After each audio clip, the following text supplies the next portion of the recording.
और क्या बात कर रहे हैं ये भी पता चल जाता है।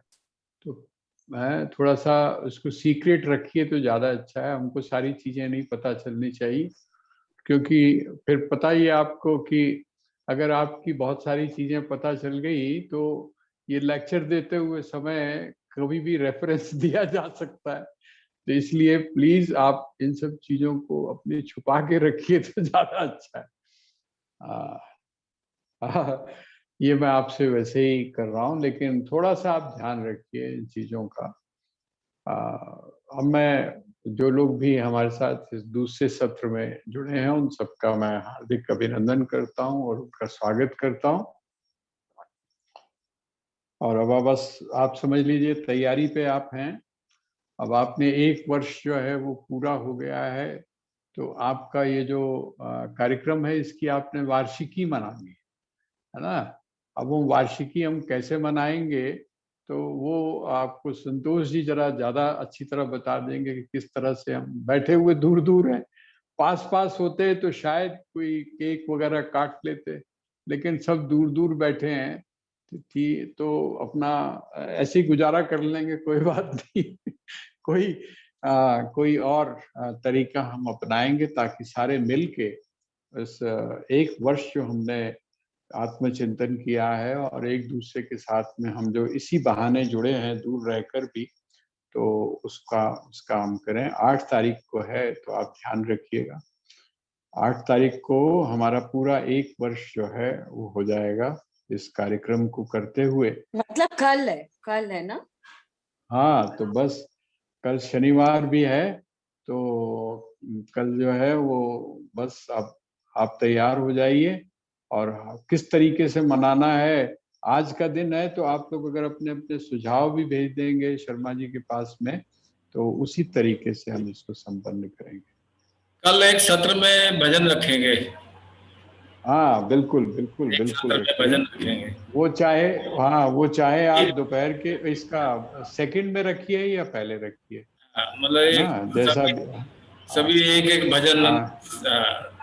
हाँ हाँ, वर्ष उसमें एक हमारे साथ। हाँ हाँ जी, हाँ हम जी। अपने जो 1 साल में हमें अनुभव हुआ है कुछ, वो भी शेयर कर सकते हैं ना कि भाई हम बिल्कुल कैसा बिल्कुल लगा, क्या हुआ। बिल्कुल बिल्कुल बिल्कुल तो बिल्कुल बिल्कुल अपनी जो। और भजन के लिए मैं उनसे भी निवेदन करूंगा। मैंने आपको बताया था मंगत राम सूर्या जो हमारे मिशन में आया करते थे, उनके बेटे जो हैं वो भी हमारे साथ जुड़े हुए हैं, और उन्होंने स्वामी राम के जो गजल्स हैं उनकी कैसेट भी एक तैयार हम लोगों ने की थी दिल्ली से। तो वो उन्हीं के गाए हुए और उन्हीं का सारा कंपोजिंग था।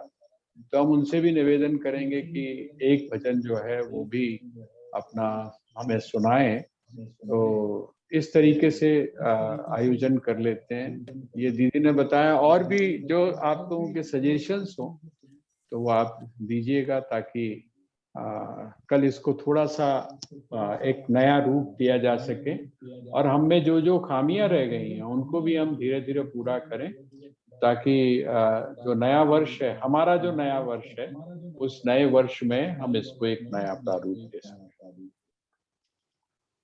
2 साल के हो जाएंगे, इको 1 साल कंप्लीट हो जाएगा, कल हमें कंप्लीट हो दूसरा साल जाएगा, शुरू हो जाएगा। दूसरा साल शुरू हो जाएगा। हाँ, मतलब असलियत में अब हम 2 साल के होंगे। तो आपकी देखिए कितनी उम्र कम हो गई हाँ, है ना। बिल्कुल। हाँ, तो आइए अब हम विचार करते हैं। श्लोक नंबर 9 की हम चर्चा कर रहे थे। तो मैं आपको बता रहा था कि उदासीन शब्द का अर्थ होता है आमतौर पे, जब समय हम उदासीन शब्द की अलग संदर्भ में व्याख्या करते हैं तो उसका मतलब होता है उत आसीन। उत आसीन का अर्थ होता है जो ऊपर स्थित है, ठीक है ना। जैसे आपने आता है उदासीनो गतव्यथ, श्रीमद् भगवद गीता का ये एक श्लोक है, उसका एक स्टेंजा है ये, उस उदासीनो गतव्यथ। इसका मतलब वह जो ऊपर बैठा हुआ है, ऊपर जो स्थित है। ऊपर का मतलब 7वें आसमान का मतलब नहीं है यहाँ पर। ऊपर का मतलब है जो उच्च ऊपर की जो स्थिति है उसमें जो विराजमान है, उसमें जो बैठा हुआ है। तो कहते हैं क्या होता है, गतव्यथा, उसमें किसी भी प्रकार की व्यथा नहीं रहती, इसमें किसी भी प्रकार का दुख नहीं रहता। इसका मतलब ये जो उदासीन शब्द है, ये उदासीन शब्द का अपने आप में बहुत बड़ा महत्व है। और आप सभी जानते हैं कि एक संप्रदाय भी जो है वो हमारे यहाँ उदासीन संप्रदाय के नाम से आप जानते होंगे, एक परंपरा है उदासीन जो बाबा श्रीचंद जी महाराज से प्रारंभ हुई थी और उनको भगवान शिव का अवतार माना जाता है। इनके गुरु नानक देव जी के पुत्र थे वो।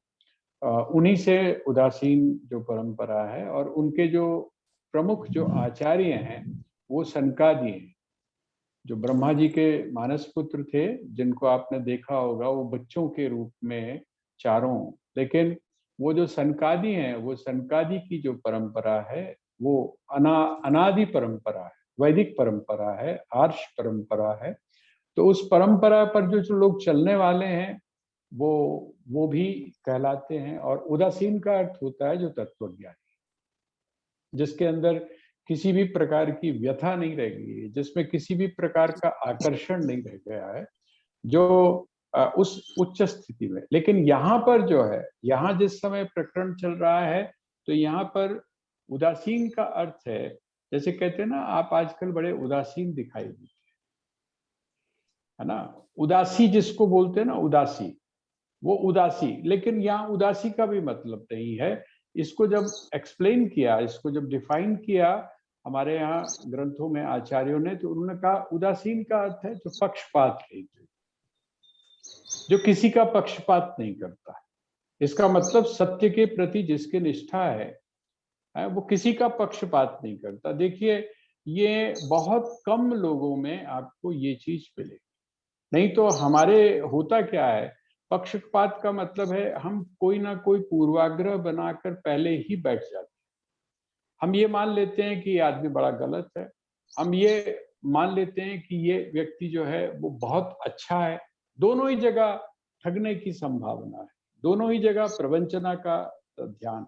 इस मामले में मुझे जो सबसे अच्छा एक उदाहरण लगता है वो लगता है चाणक्य के जीवन का।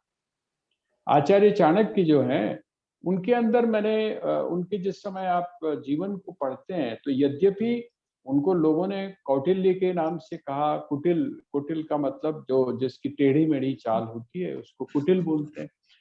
जो कूट चाल चलता है, कूट का मतलब चलता कहीं है, नजर कहीं होती है और चलता कहीं है, उसको भी कूट बोलते हैं। दिखाई आपको कुछ देता है लेकिन जो दिखाई दे रहा है उसके विपरीत होता है, उसको भी कूट बोलते हैं।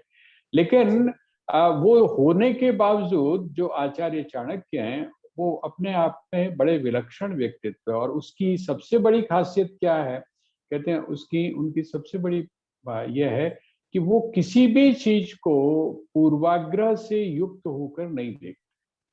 उसका एक बहुत बड़ा प्रमाण मैं आपको देता हूं। वो क्या है, वो ये है कि जिस समय चंद्रगुप्त को महाराज बनाया गया तो चाणक्य ने कहा कि मैं तो महामात्य नहीं बन सकता, क्योंकि मेरे में कोई आकांक्षा नहीं। देखिए, ब्राह्मण में ये है ब्राह्मणत्व। ब्राह्मणत्व का मतलब क्या है कि उसको किसी भी चीज की कोई आकांक्षा नहीं।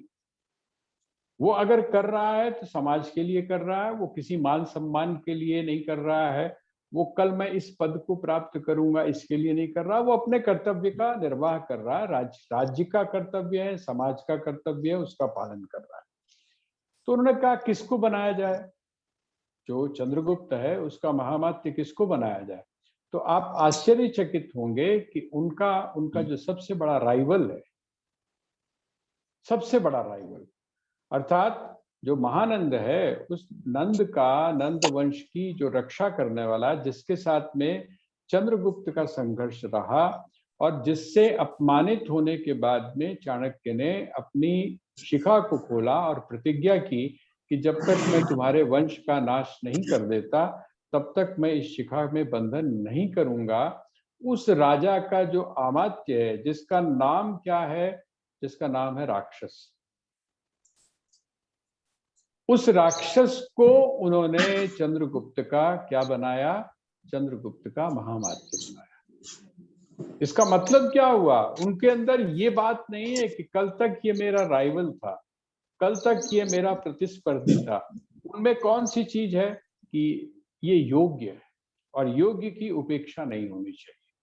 जिस समाज में योग्य व्यक्ति की उपेक्षा होती है और अयोग्य व्यक्ति की प्रशंसा होती है, आप समझ लीजिए कि आप धीरे से वो जो समाज है, वो जो जाति है, वो जो राष्ट्र है, वो अधःपतन की तरफ चला जाता है।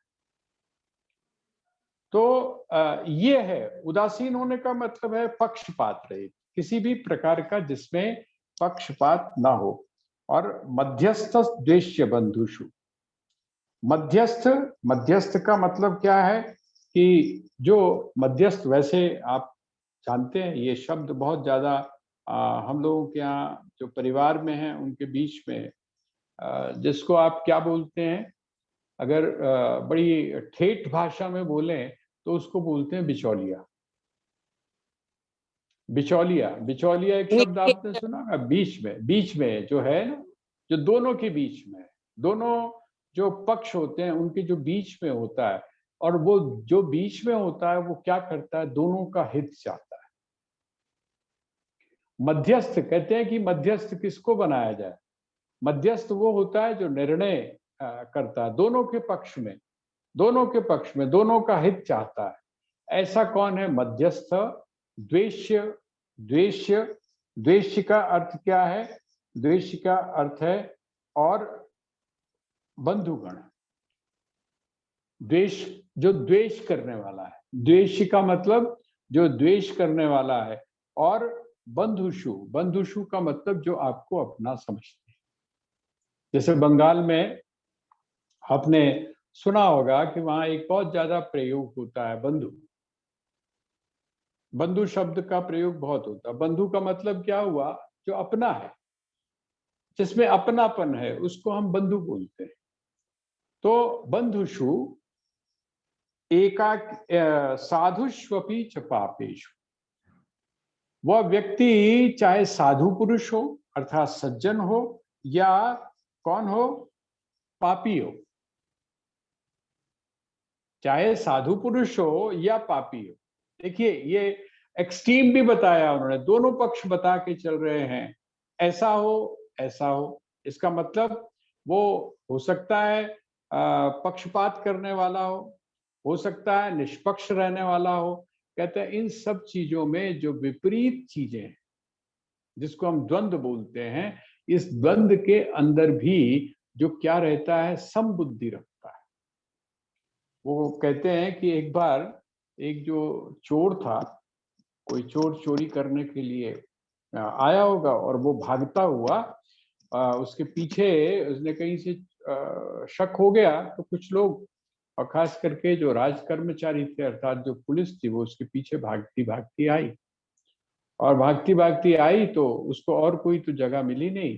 एक ही जगह ऐसी होती है जहां पर सबके लिए द्वार खुले हुए होते हैं, और वो कौन सी जगह होती है? वो होता है संत का घर, संत का आश्रम। संत का जो आश्रम है वो सभी के लिए खुला हुआ है, वो किसी के लिए उसमें बंद नहीं होता है, कोई रास्ता बंद नहीं होता है। स्वामी राम क्या कहते हैं? स्वामी राम को जब कहा गया कि आप कुछ ऐसा यहाँ पर आयोजन करिए, बहुत लोगों ने प्रलोभन दिया, तो स्वामी जी ने कहा उनका मेन जो, जिसको हम बोल सकते हैं ना जीवन का जो आदर्श है प्रैक्टिकली, वो क्या है? राम सबका है और सब राम के, है ना। जितनी भी सभाएं हैं, जितनी भी सारी चीजें हैं, आयोजन है, जो भी व्याख्यान है, जो भी व्यक्ति काम कर रहा है, वो समझ लो आप राम ही काम कर रहा है। ये जो चीज है, ये जो भावना है, ये संत में होती है। तो संत तो सभी के लिए खुला है। तो वो जो चोर था उसको और कोई जगह तो मिली नहीं, वो सीधा घुसा और उसने कहा क्या करूं? तो वो जाके वो जो संत था उसके जो कोई कपड़ा पड़ा हुआ था, वस्त्र पड़ा हुआ था गैरिक, उसने क्या किया, बिस्तर के ऊपर लेटा और ओढ़ लिया। संत देख रहे थे ये चीज, समझ गए, तो उनको बोलने की जरूरत नहीं पड़ी। वो लोग आए, उन्होंने देखा कि एक संत तो बैठे हुए हैं और दूसरा कोई है जो वो ओढ़ कर लेटा हुआ है, तो वो भी कौन होगा भाई? जिसने उसको ओढ़ लिया, जिसने उसको ओढ़ लिया, जिसको उसने पहन लिया, वो कौन होगा? तो संत ही होगा। सामान्य धारणा है भाई। कोई भी वस्त्री व्यक्ति अगर इस प्रकार के वस्त्रों को पहन के आ जाता है, तो आज भी क्या धारणा है, हम क्या मानकर चलते हैं? मानते हैं कि संत महापुरुष महात्मा है। वो चले गए, और जब वो चले गए तो वो संत उठा, और संत ने उसको उठ के कुछ नहीं कहा। उसने कहा भाई ऐसा है, सबसे पहले तो ये मैंने शरबत बनाया हुआ है, तू शरबत पी, क्योंकि तू हाँफ रहा था जब तू अंदर आया है। जब तू अंदर आया है तो क्या कर रहा था? हाँफ रहा था। और मुझे लगता है कि वो चले गए हैं, कौन थे कौन नहीं, मैं उस उलझन में नहीं पड़ना चाहता। पर मेरे आश्रम में तू आया है, मेरे घर पर तू आया है, मेरा काम बनता है कि तू अतिथि है तो अतिथि का सत्कार कर। तो पहले तो शरबत पी, और दूसरा फिर ये बता कि भूखा तो नहीं है। अगर तू भूखा है तो मैं तेरे लिए खाना बना देता हूँ। अब आप सोचिए कि उसके ऊपर क्या बीती होगी। और कहते हैं कि उस व्यक्ति के जीवन में पूरी तरह से परिवर्तन। साधुष्वपि च पापेषु, इसका मतलब क्या हुआ कि जो साधु तो साधु है ही, जो सज्जन है वो तो सज्जन है ही, है ना। उसमें तो परमात्मा के दर्शन होते ही हैं। उसके भीतर से तो परमात्मा अभिव्यक्त हो ही रहा है। परमात्मा को देखना है तो आप किसी संत को देख लें। परमात्मा को देखना है, उसका अगर प्रतिनिधि कोई है तो आप किसी महापुरुष को देख लें, आपको परमात्मा दिखाई दे जाएगा। लेकिन वो कहते हैं पापेशु, जो पापी कर व्यक्ति है, उस पापी में भी जो किसको देखता है? उस पापी में भी जो उसी को देखता है ना। अब आप सोच कर देखिए, क्योंकि होता पापी में तो वही है, पापी में भी वही होता है। जो रावण था, रावण में कौन था? जो रावण है, थोड़ा सा अगर आप उसमें जाएंगे तो आप सोच कर देखिए कि जो भगवान है, भगवान तो जान रहे हैं ना। जैसे आप जिस समय श्रीमद् भगवत गीता पढ़ते हैं तो वो अर्जुन कहता है ना, अर्जुन कहता है कि प्रश्न करता है कि भाई मैं तो तुम्हारे बारे में बड़ी भली प्रकार से जानता हूँ, लेकिन तुम ये कहते हो कि तुमने अमुक को ज्ञान दिया, फिर वो ज्ञान दूसरे के पास में गया, तीसरे के पास में गया, तो वो तो बहुत समय पहले की बात है, उस समय तुम कहाँ थे? तो भगवान ने उसका क्या जवाब दिया? इस बात को आप अपने मस्तिष्क में रखिए। भगवान ने क्या कहा कि तेरा और मेरा जन्म कई बार। बस यही अंतर क्या है हम दोनों में? हम में अंतर ये है कि तू नहीं जानता है और मैं जानता। तू नहीं जानता और मैं जानता हूं। इसका मतलब भगवान की दृष्टि सामने वाले के ऊपर बहुत पैनी है। अच्छा, भगवान किससे लड़ रहे हैं? भगवान राम जो हैं, वो भगवान राम लड़ किसके साथ रहे हैं? रावण के साथ में, कुंभकर्ण के साथ में, इन्हीं के साथ लड़ रहे हैं ना।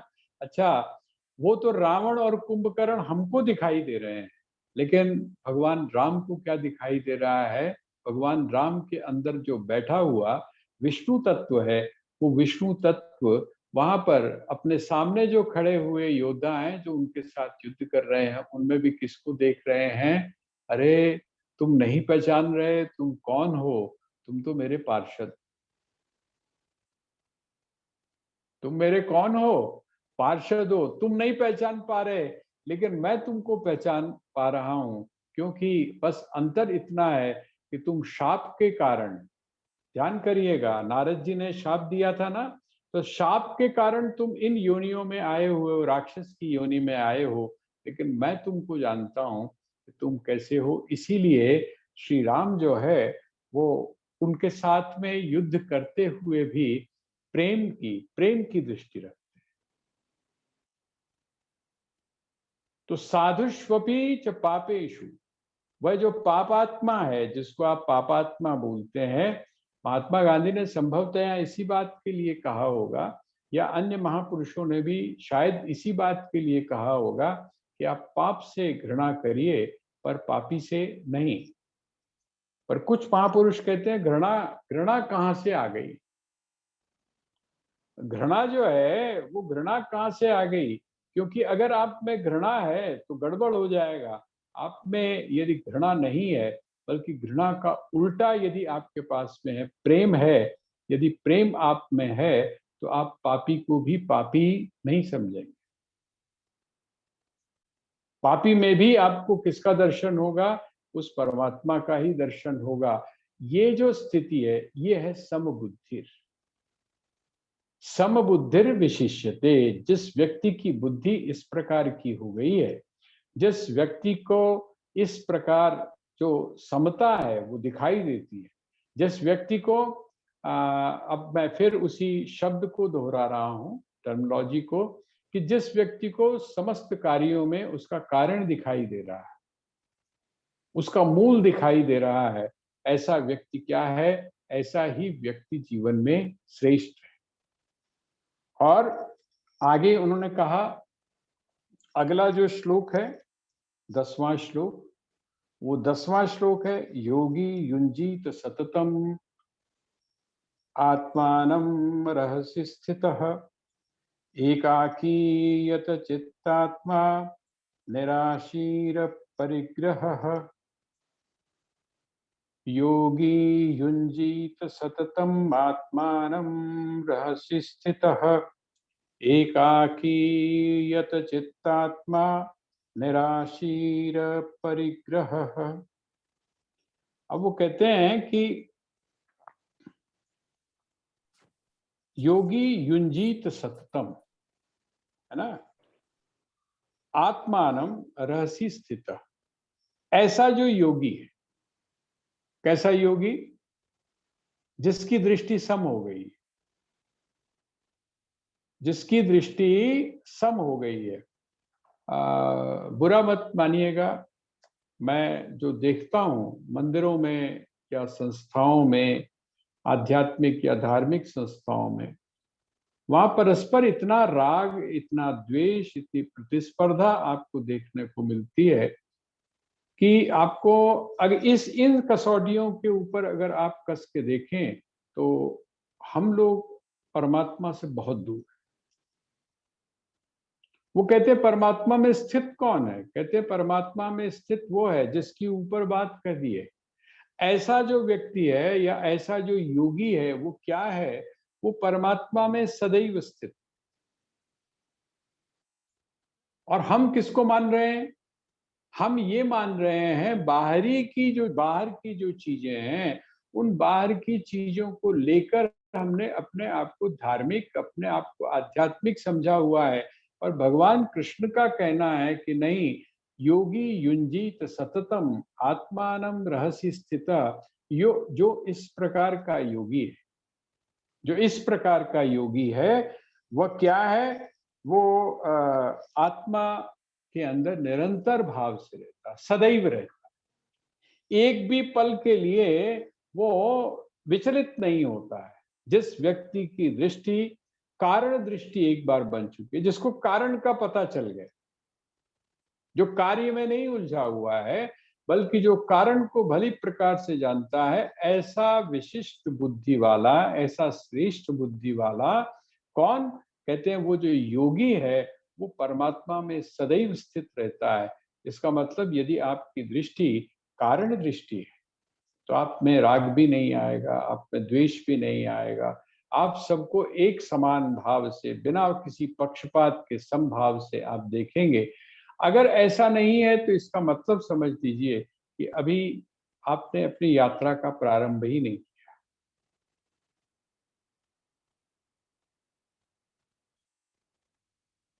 और साथ में अगली जो पंक्ति है वो कहते हैं एकाकी।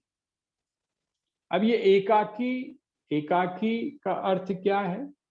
एकाकी का मतलब सिंपल, अगर सीधा सीधा आप लेंगे तो एकाकी का अर्थ होता है एकांत में रहने वाला, एकांत में रहने वाला। अब वो एकांत क्या है? एकांत जो है वो क्या है? मैंने आपसे निवेदन किया था कि जो एक ग्रंथ है आदि शंकराचार्य का, जिसकी चर्चा हम लोगों ने प्रेमनगर में भी की थी और उसके बाद में वहां से जाने के बाद जो दिल्ली कैंट है वहां पर भी की थी। बहुत महत्वपूर्ण ग्रंथ है, बहुत छोटा सा ग्रंथ है वो। अगर आप वहां से गीता प्रेस गोरखपुर से लेंगे तो आपको जरूर मिल जाएगा। और मैं ये जो छोटी छोटी पुस्तकें, मैं चाहता हूं कि आप लोग जरूर उसको पढ़िए। बड़े ग्रंथ जो है उनको पढ़ने में थोड़ा लगता है इतनी मोटी किताब कैसे पढ़ी जाएगी, आलस भी आता है। लेकिन ये जो छोटे छोटे से ग्रंथ हैं इनको अगर आप पढ़ेंगे, जैसे मैंने आपसे निवेदन बार बार करता हूँ, प्रश्नोत्तरी। जब भी आप कभी हरिद्वार जाएं तो प्रसाद के रूप में वो तो चीज ठीक है, पुलियां और वो जो मीठे मीठे होते हैं बच्चों के लिए ठीक है, ले जाइए, बड़ी अच्छी बात है ना। स्वाद आता है, बच्चों को कुछ खाने को मिलता है, वो ले जाइए। बाकी अपने जो बेटियां हैं उनके लिए आप मालाएं वालाएं ले जाइए, बड़ी अच्छी बात है। लेकिन आप अपने लिए क्या ले जाएं? गंगा जल तो ठीक है, बहुत अच्छा है, लेकिन ये जो छोटी छोटी पुस्तकें हैं गीता प्रेस गोरखपुर से जो प्रकाशित हैं, कौन सी प्रश्नोत्तरी, बिल्कुल, अब मुझे लगता है 7 या 8 रुपए की होगी। लेकिन वो जो 7-8 रुपए की जो पुस्तक है, 10 रुपए की होगी, वो पुस्तक आपके जीवन को बदल देगी। आपने अगर प्रसाद ही बांटना है तो आप क्या करिए, 8, 10, 11, 12 या 21, जैसे आप लोग ये वैभव लक्ष्मी वगैरह की किताबें नहीं बांटते हैं, ये बांटेंगे तो क्या होगा, हमारे घर लक्ष्मी आ जाएगी। अब पता नहीं आई है या नहीं आई है, लेकिन ये मैं निश्चित आपसे कहता हूं कि ये पुस्तकें यदि आप बांटेंगे तो आप स्वयं को भी तृप्त करेंगे और औरों को भी तृप्त करेंगे। एक तो प्रश्नोत्तरी और एक जो मैंने आपको बताई अपरोक्षानुभूति। जिस व्यक्ति की रुचि वेदांत में है, जिस व्यक्ति की रुचि ज्ञान के मार्ग में है, उसके लिए अपरोक्षानुभूति बड़ी विलक्षण पुस्तक। वहां पर उसमें उन्होंने ये जो योग के जो अलग अलग जो पक्ष है ना, जैसे संकल्प है, संकल्प का अर्थ क्या होता है। हम लोग संकल्प का अर्थ तो लेते हैं कि हमने हाथ में जल लिया, अक्षत लिया, पुष्प लिए और हमने संकल्प कर लिया। लेकिन वेदांत की भाषा में संकल्प का अर्थ क्या होता है, इस बात को, है ना, यम क्या होता है, नियम क्या होता है, आसन क्या होता है, प्राणायाम क्या होता है, ये जो योग, अष्टांग योग जिसको आप बोलते हैं, इसको बड़ी अच्छी तरह से एक्सप्लेन किया। एक साधक जो है, उस साधक को अपने जीवन में किन चीजों को अपनाना चाहिए बेसिक रूप में और कैसे कैसे इसको आगे बढ़ना चाहिए, इस सब की जानकारी इस अपरोक्षानुभूति में सत्य की दृष्टि से दी गई। वहां पर वो क्या कहते हैं, एकाकी का अर्थ क्या होता है, एकांत में रहने वाला।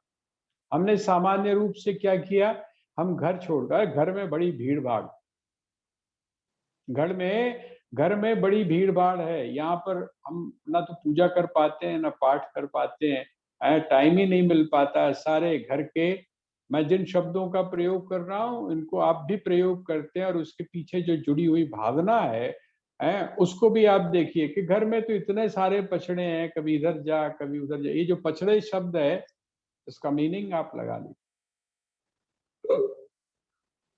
हम क्या करते हैं, वहां से हम निकल कर चले आते, शुरू शुरू में ठीक है। आपको अपनी जो एक जो रूटीन है उसको तोड़ने के लिए, एक्सपीरियंस के लिए, अनुभव के लिए तो ठीक है कि आप एकांत में जाकर रहे हैं। लेकिन मजे की बात तो क्या है कि हम एकांत में जाकर भी क्या करते हैं, फिर हम वैसा ही फैलाव नहीं कर लेते। अच्छा, सच सच बताइए, हम लोग जब यहाँ पर पहुंचते हैं साधना सप्ताह में, हमारे सामने सबसे बड़ी समस्या क्या होती है? हमारे सामने सबसे बड़ी समस्या होती है कि माता जी ने तो छड़ देने थे, माता जी को तो छोड़ देंगे कहाँ पर, आश्रम में। और जो उनके साथ में आए हुए बच्चे होते हैं उनको सुबह भी और शाम को भी गाड़ी लेकर कहाँ भागना होता है, वो या तो मसूरी जा रहे हैं या सहस्त्रधारा जा रहे हैं, या फिर आज आश्रम का खाना जो है यार बड़ा सिंपल और सीधा साधा है। या फिर हम बहाना क्या बनाते हैं कि बड़ा जी वो घ्यो वगैरह बड़ा पान देने, मसाले बड़ा पान देने, हलवाई का खाना होता है। अरे भाई, जहां पर जाके तुम खाते हो वहां पर कौन बनाता है? सिर्फ वो जो एक प्रवृत्ति है, हमारा स्वभाव जो है, उसमें वो जो प्रवृत्ति बनी हुई है, वो जो बाहर जाने की जो एक भाग दौड़ बनी हुई है, वो हमको यहाँ पर भी आकर रोकती नहीं है। क्यों? क्योंकि हमें वो संस्कार नहीं है, क्योंकि हमें वो गहराई नहीं है, क्योंकि हमारी वो भूख जो है वो उस चीज की नहीं है। अच्छा, जिनकी भूख होती है उनको मैंने देखा है कि वो जितने दिन आके यहाँ पर रहते हैं, जितने दिन आके यहाँ पर रहते हैं, उतने दिन वो टस से मस नहीं। वो आपको सबसे पहले अभी सत्संग में ओम की ध्वनि शुरू होगी और वो आपको बैठे हुए मिलेगी। मुझे ध्यान है, अपने मिशन में एक कार्यक्रम हुआ था किसी पार्टी का। हमारी बहन जो है वो इस बात को जानती है कि जो पॉलिटिकल पार्टीज होती हैं उसमें कुछ तो मूल सदस्य होते हैं जिनको हम बोलते हैं बड़े पक्के अगेन है। ये जी पक्के कांग्रेसी हैं, या ये पक्के जनसंघी हैं। जनसंघी भी नहीं बोलते, संघी बोलते हैं, है ना। पक्के संघी हैं। ये पक्के संघी का मतलब क्या है कि उनकी आइडियोलॉजी उसके साथ जुड़ी हुई है। और कुछ कैसे होते हैं, नकली होते हैं। नकली का मतलब क्या है कि अच्छा, यहाँ से सीट नहीं मिली है तो क्या किया, इस पार्टी को छोड़ के दूसरी पार्टी में चले गए। इनका पता कैसे चलता है, इनका इनका पता कैसे चलता है। तो हम लोग यहाँ बैठ के हंसा करते थे। हमारे आश्रम में ही एक कार्यक्रम हुआ, है ना। और उस कार्यक्रम में हमने क्या देखा कि वो जो बड़ा वो संगठन जो है बड़ा व्यवस्थित है। कभी हम लोग भी उससे जुड़े थे, लेकिन बड़ा व्यवस्थित संगठन है उनका। पॉइंट टू पॉइंट, जिसको बोलते हैं second to second, minute to minute, आपस में कार्यक्रम जो है वो मिक्स हो, मिला हुआ होता है। पूरा प्री प्लान्ड होता है उनके। तो हम क्या करते थे कि अगर वो लिखा हुआ है कि 10 बजे मीटिंग शुरू होगी, तो जो 10 बजने में 5 मिनट पे आके अपनी अपनी सीट के ऊपर बैठ गए हैं, तो हम समझते थे कि ये पक्के हैं, ये पक्के हैं। और जो थे बदला अदले बदली में जो आए हैं, वो वही 5 बजे मतलब अपने कमरों में से निकलते थे। तब तक यहाँ पर जो भी शुरू की भूमिका थी, प्रणाम आदि जो कुछ था, वो शुरू हो जाता था। और कुछ ऐसे थे कि अंदर आके बैठते थे, फिर उनको फोन आता था, वो मोबाइल लेके फिर बाहर आते थे। तो लगता था कि ये कौन है। कहते हैं ये पूरी तरह से फसली है, इनके ऊपर विश्वास नहीं किया जा सकता। एकाकी का अर्थ क्या है? जिसने एकाकी के अर्थ को सही प्रकार से समझ लिया, अपरोक्षानुभूति में आता है। एकाकी का अर्थ ये नहीं है, शुरू शुरू के लिए तो ठीक है, वो भी अगर आप सिंसियर हैं तो। लेकिन अगर आप सिंसियर नहीं है तो एकाकी शब्द को समझने में आप चूक जाएं। मैंने शायद आपके सामने वर्णन किया हो, मुंशी प्रेमचंद जी के जो पोते हैं उनका मैं एक जगह इंटरव्यू पढ़ रहा था। शायद उनका नाम है राम कुमार राय। बहुत अच्छे विद्वान हैं संस्कृत के, उन्होंने बहुत सारी पुस्तकों के ट्रांसलेशन किए हुए हैं, अनुवाद किए हुए हैं, बहुत अच्छे विद्वान। उन्होंने, उनका मैं कहीं सुन रहा था तो कहते हैं कि हम अपने जब दादाजी को देखते थे, दादाजी कौन हुए उनके? मुंशी प्रेमचंद। आप सभी परिचित हैं उनके नाम से। तो कहते हैं छोटी सी एक जगह थी, टेबल नहीं थी, वो पुराने जमाने का जो मुनीमों वाली जो जगह होती थी वो होती थी, उसके ऊपर वो बैठ जाते थे। और हम लोग जो बच्चे हैं, कोई कंधे पे बैठ रहा है, कोई कुछ कर रहा है, और उनकी जो कलम है वो ऐसे चलती थी जैसे कि मशीन चल रही। पन्ने पे पन्ना, पन्ने पे पन्ना उर्दू में लिखा करते थे वो। जितनी भी उनकी कहानियां हैं उनमें ज्यादातर उर्दू में लिखी हुई हैं, और उसके बाद में उसका हिंदी ट्रांसलेशन। तो वो लिखते थे, तो वो कहते थे कि हम अब ध्यान करते हैं कि वो कौन सी चीज थी जो उनको उस दौरान, उस भीड़ के अंदर भी जो उनको एकांत में बनाकर। एकांती का अर्थ क्या है? एकाकी का अर्थ क्या है? जहां पर एक ही अंत में रह जाए। वैसे एकांत का अर्थ एकांत हो गया, ठीक है कि नहीं? एकांत का अर्थ क्या हो गया? एकांत। आप एकांत अर्थात एक जगह, ऐसी जगह चले गए जहां पर कोई और नहीं है आपके अलावा। अच्छा, ये जो मैंने आपके सामने एक वाक्य प्रयोग किया है, आप ऐसी जगह चले गए जहां आपके अलावा और कोई नहीं है। इसके दो मीनिंग हुए, इसके दो अर्थ हुए। एक हुआ फिजिकल, इसका मतलब आप किसी ऐसे कमरे में जाकर बैठ गए जहां पर दूसरा कोई नहीं है। और जिस समय आप इसका आध्यात्मिक अर्थ लगाते हैं तो इसका आध्यात्मिक अर्थ क्या है कि आपके अलावा इस दुनिया में कोई नहीं है। इस बात का जब आपको अनुभव हो गया, उसको भी क्या बोलते हैं? एकाकी बोलते हैं। और सही एकाकी वही है। अच्छा, आशा करने के लिए एक आदमी की, एक की जरूरत है या ये समझ नहीं आया कि आपके अलावा दुनिया में कोई और नहीं है। हाँ, एकाकी। देखिए ना, जैसे जब आपको, जैसे मैंने आपको कारण बताया ना, कारण दृष्टि बताया, तो कारण जब दृष्टि मैंने आपको बताया तो कारण दृष्टि का मतलब क्या हो गया कि समस्त जगत जो है, समूचा जो जगत है, उसका कारण कौन है? वो परमात्मा है। और वो परमात्मा भी कारण ऐसा है, उस दूसरी तरह का कारण नहीं है, वो स्वयं ही अभिव्यक्त होता है इस जगत के रूप में। अर्थात ये जगत भी क्या है? उस परमात्मा का ही रूप है। बस अंतर इतना है कि वो परमात्मा कारण भी है और कार्य भी है। और जब वही सब कुछ है तो आपके अलावा कौन है? जैसे आप बोलते हैं कि तेरे अलावा और कुछ भी नहीं है। तेरे अलावा और कुछ, परमात्मा के अलावा इस संसार में और कुछ भी नहीं है। जब आप इस वाक्य का प्रयोग करते हैं तो परमात्मा के अलावा जब इस संसार में कुछ भी नहीं है तो आप कौन हुए? आप इस संसार में ही है ना, आप इस जगत में ही है ना। तो जब आप इस जगत में भी, जगत में ही हैं, इसका मतलब आप भी तो वही हुए। और जब आप भी वही हुए तो क्या आप इस प्रकार का प्रयोग नहीं कर सकते कि मेरे अलावा इस संसार में और कोई भी नहीं है? अर्थात ये सारा संसार मेरी ही अभिव्यक्ति है। आप ये भी इस तरह से भी इस वाक्य का प्रयोग कर सकते हैं। और जिस समय आपको इस बात का अनुभव हो गया कि ये समस्त संसार, समस्त सृष्टि, समस्त प्राणी मात्र जितने भी हैं, चाहे वो जड़ है, वो चाहे चेतन है, वो सब के सब क्या हैं? वो मुझसे अलग नहीं है, मुझसे अतिरिक्त नहीं है। तो आप कितने रह गए? आप एक हो गए ना। ये है एकाकी, जिसको आप बोलते हैं एकांत। अब एकांत को अगर आप तोड़ें, ये जो शब्द है, इस शब्द को अगर आप तोड़ें तो ये एकांत शब्द का अर्थ होता है अद्वैत, जहां एक भी नहीं रह गया। भाई, एक जिस समय आप कहते हैं तो दो को लेकर करते हैं ना, एक और दो। भाई, जब आप एक बोलेंगे तो दो होगा, लेकिन जिस समय आप दो बोलेंगे इसका मतलब एक भी है।